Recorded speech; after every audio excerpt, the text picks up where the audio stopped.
Hi friends, and welcome back to another video. I am quite well and truly positively glowing. The sun's doing some crazy things at the minute, and every time I move I still seem to be in this very divine beam of light. So I guess this is just my calling now, and I'm not going to worry about it. So that's my halo. Nice to meet ya. Anyway, I am here to discuss some of the classics that I had wanted to read during 2021. So at the beginning of the year, I compiled a list of just 8 classics to kind of get me into the genre and kind of broaden my horizons a little bit, and you know, just dip my toes a little bit more and see kind of what kind of classics I like, how I find classics overall, if I can understand the language depending on how far dated they are and such things. And I want to say, just straight off the bat, overall I've had quite a successful run of them, I would say. Nothing has put me off of picking up any more. Nothing has stopped me from going across a scope of different genres within the classic spectrum. And yeah, I just wanted to discuss them with you. So I'm actually splitting this video into 2 parts, I guess you could say, talking about 4 books in each of the 2 videos. So this first video is compiled of the more non-fiction and kind of life experiences books that I read that fell into the classic category that I wanted to read this year. And so here are the 4 books that I'll be discussing today. We have Down and Out in Paris and London by George Orwell, The Colour Purple by Alice Walker, not a non-fiction but falls under that life experience bracket. Could read as if it was non-fiction in a way because of some of the content that's discussed. I feel like it's something that, you know, very well could have happened. Solomon Northup's 12 Years a Slave, A True Story, and finally Ain't I a Woman? Black Women and Feminism by Bell Hooks.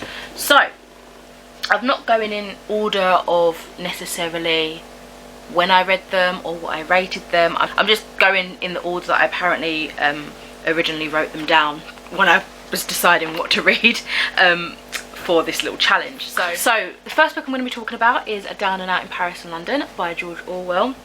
This is his autobiography about living in Paris and London, as the title might explain, in the 1920s, where he basically is in the lowest portion of his life. He's very poor, he's very destitute, and he's kind of just struggling to make ends meet and try to figure out what he wants to do with his life. So yeah, it just spans those couple of years of his life when he's going back and forth between those 2 major cities, trying to keep a roof over his head, trying to find a stable income. But as well as that, I found that it was also a very interesting social commentary on the structure of Paris and London of that time. So it's definitely got a lot of interesting tidbits of how it might have been to live during that time. I gave this one a 3.5 out of 5 stars. So here are my thoughts. It was definitely slow going to begin with, and I did find myself having very little drive to go and pick it up, or I wasn't really that compelled to read it. But once I got around my usual 50-page mark, I was more invested in what was happening. I was more interested to learn about these like significant low times of this author's life, and I really just got into his way of speech. And that might sound a bit strange. I've read his fiction works, 1984 and Animal Farm, but because you're reading it, well, for me anyway, I found because I'm reading his life experiences, it read a little bit differently, you know what I mean? Like I had to kind of just fall into step with him a little bit more and kind of put myself in his shoes and just understand like some of the lingo that he was using that is maybe not used now.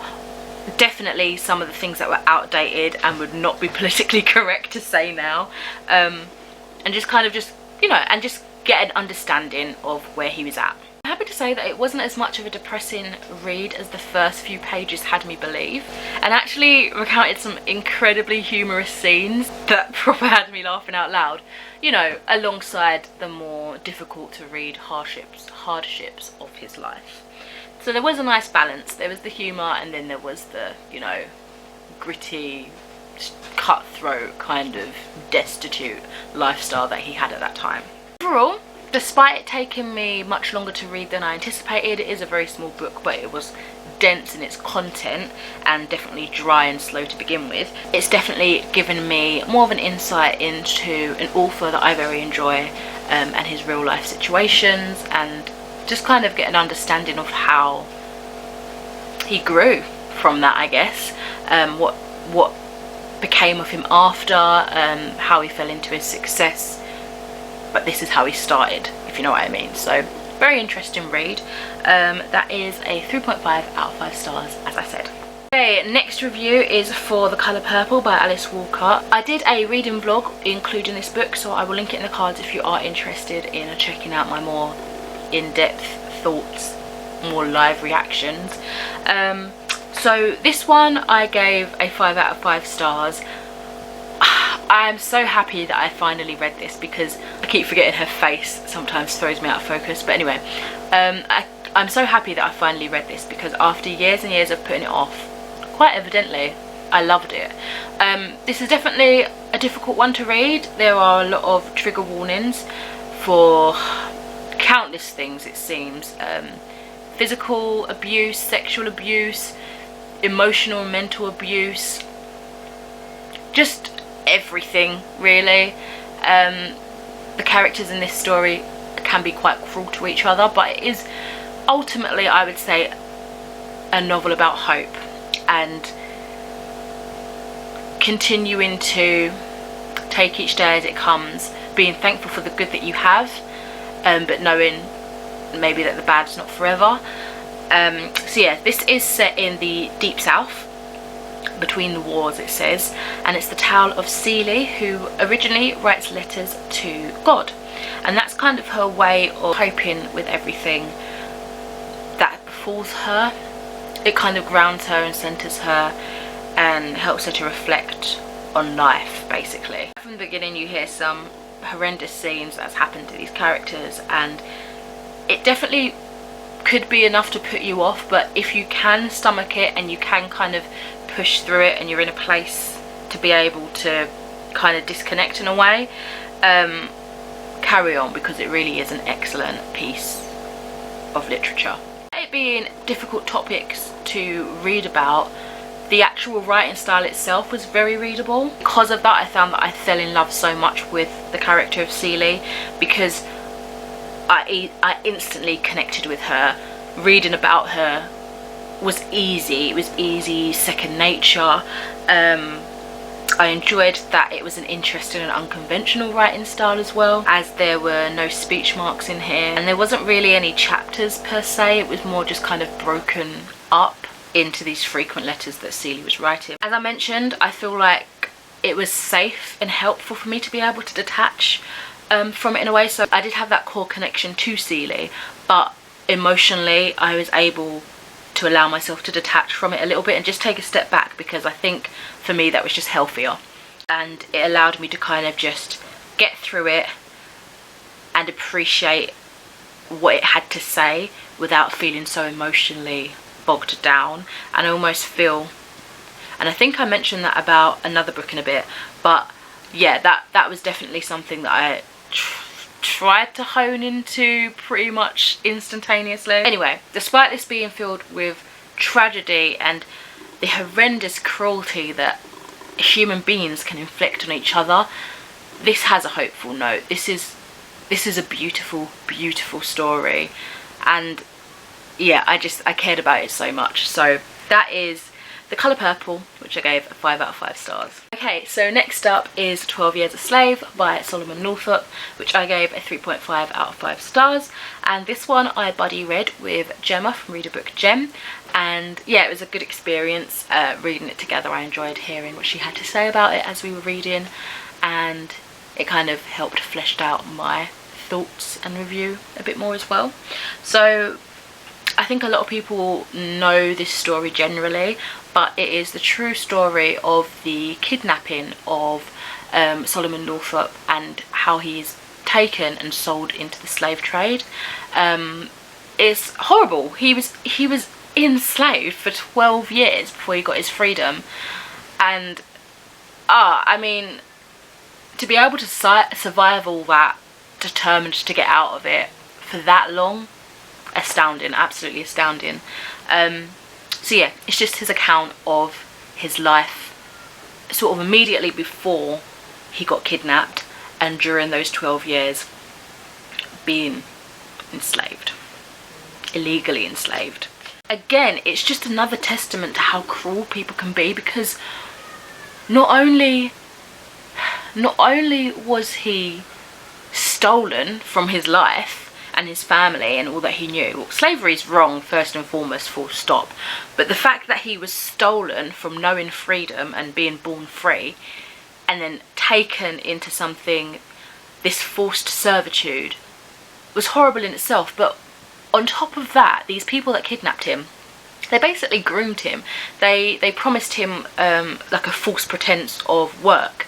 He's a violinist by trade, I guess you'd say, and they promised him like that he'd be performing at this circus or this concert or something. And so they got to know him on a basic human level. They joked with him, they got on, and still getting to that point where you can appreciate the other person is a human being, they still went through with it. That shocks me to my deepest core. Like, that makes me so sick and so angry. But I digress. It's interesting really, because on that note, Solomon actually made a comment where he was saying, I'm paraphrasing this a lot, but he basically was putting forward the case that it's not these slave owners' like fault. They're brought up in a system where the way they treat slaves and being a slave owner is inherently normal. That's like, how can you break free of something that you've known all along? Which I can understand his line of thinking, but really, I mean, he's just too good for us, because I would never have, like, although I understand where he's coming from in that regard, he said it, the way it was written was with such, just like an enlightened, deeper thought process, and I'd be filled with too much resentment and hatred to even give the benefit of the doubt. Like, yeah, they're stuck in that sort of system, but also, come on, you've got to know the difference between good and evil, right? But that was, I feel like, a testament to his character as a person, to not blame those that have mistreated him and done him wrong. So that was really nice to read about, to be honest, but I didn't agree all the time, because I was like, no, this is just wrong.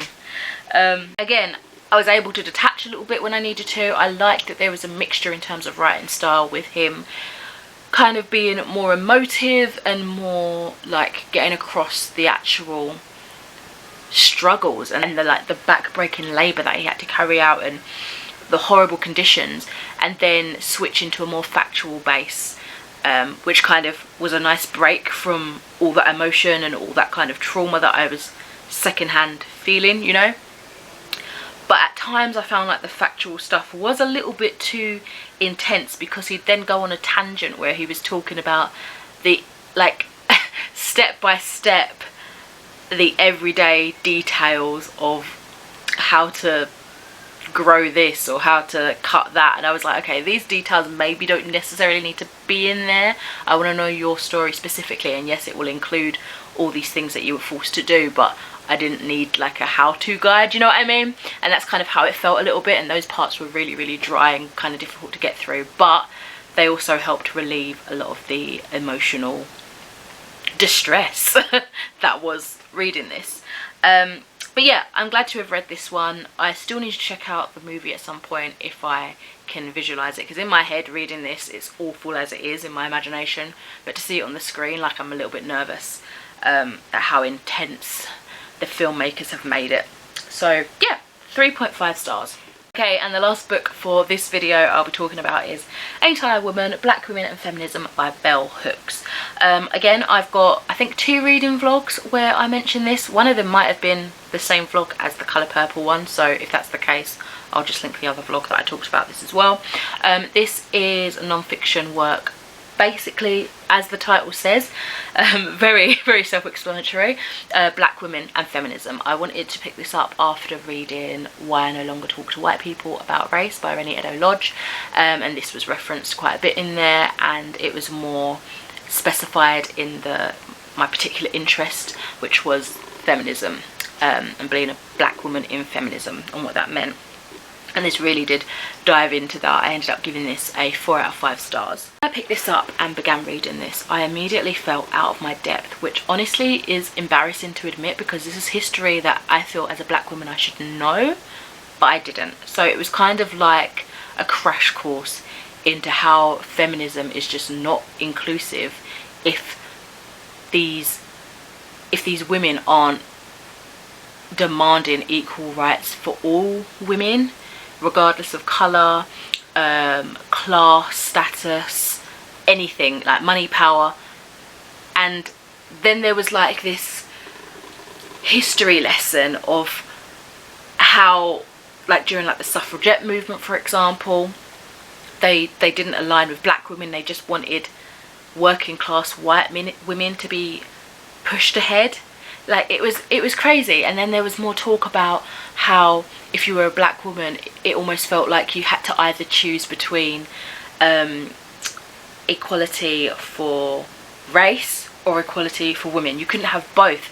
And that was just such an interesting thing to read about, because damn, to have a choice when you identify as both, like they're all a part of you, why should you choose which one's more important or which one you're going to benefit or get more value from? As well as that, no matter what the group, we were still seen as like second class citizens. It's just, what, it blew my mind, honestly. It absolutely blew my mind. Also talk again about like the slave trade, and I was just shocked, disgusted, absolutely appalled at how women were treated. And it, oh my gosh, I just felt like all this knowledge had just tipped into my head, and I was overwhelmed, but almost in a good way, because I was like, whoa, this is just crazy, absolutely crazy. Let's see if there's something that is interesting that I'd like to share with you. This one.